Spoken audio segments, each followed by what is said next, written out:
Who was Mohandas Gandhi and what did he believe in? Background. Mohandas Gandhi was born in India in 1869. His parents were rich and sent him to England to study law. In England he became a fully qualified barrister, lawyer able to present cases in the highest courts. He practiced law in South Africa, which was itself part of the British Empire. Whilst there he led a campaign to maintain voting rights for Indians living in South Africa, after the government there sought to abolish those rights. He lived a life designed to be a model of simplicity and nonviolence. He abandoned Western clothes in 1906, preferring instead to dress in a simple cloth wrapped around his body. He was a strict vegetarian and ate only fruit and nuts. What was Gandhi's idea of satyagraha? Satyagraha can be translated as firmness in a righteous cause or as holding fast to truth. It was a non-violent way of resisting injustice. Gandhi used satyagraha against the South African government. It involved mobilizing large numbers of people in a non-violent campaign of non-cooperation. In practice it could mean a mass refusal to do what a government wished. 1907. Gandhi urged Indians living in South Africa to refuse to register their names or to submit their fingerprints as required by the government. It proved impossible for the government to force so many people to act as it wished. Gandhi was arrested but the protest went on.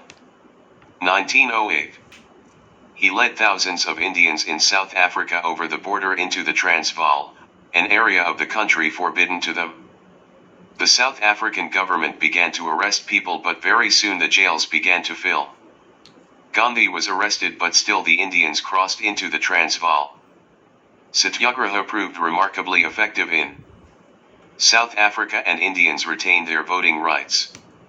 General Smuts, the tough, no-nonsense, South African Prime Minister, gave in. Was Gandhi a threat to British power in India? In 1915 Gandhi arrived in British India and joined the Congress Party. The party wanted more power to be given to the Indian people. However, it had always tried to achieve its aims by quiet discussion rather than by public protests.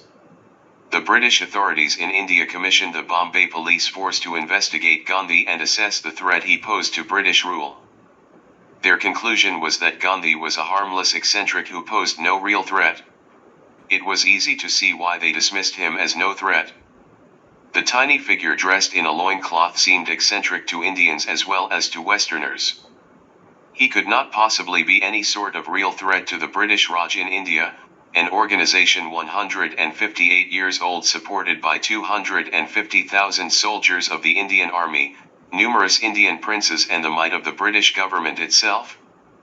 This apparently odd and harmless figure was to prove the biggest thorn in the side of the British authorities for the next 32 years. Why did the campaigns of Mohandas Gandhi prove so difficult for the British to deal with in India? Stage 1. Gandhi's first moves. When Gandhi arrived in India, the First World War is at its height. At first he ignored this. He addressed the British Viceroy of India but shocked him by declaring shame at having to speak in English whilst in India. He also verbally attacked the rich Indian princes who were loyal to, and benefited greatly from British rule.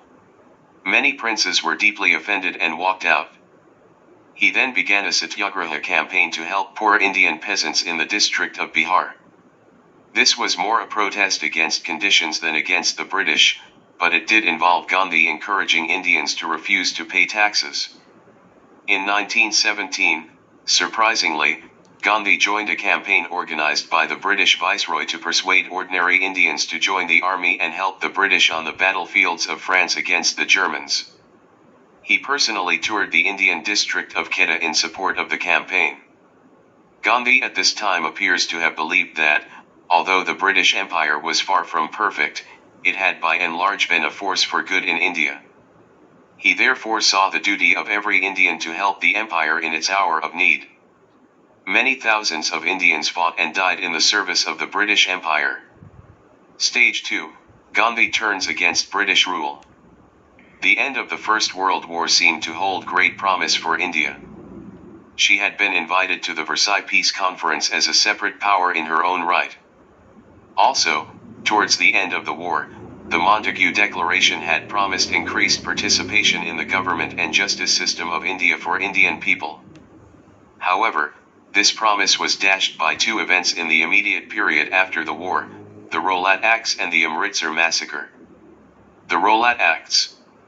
In wars, the individual rights of citizens such as free speech and the right to hold protest meetings are often temporarily suspended to give the impression that the whole country is united. Indians accepted this during the First World War, but after the war the British government passed two Acts of Parliament known as the Rowlatt Acts. These acts said that the rights of Indians to free speech and protest would not be fully restored even though the war had ended. Gandhi saw this as unjust and became an increasingly active member of the Indian National Congress. The Inc. helped to organize protests all over India.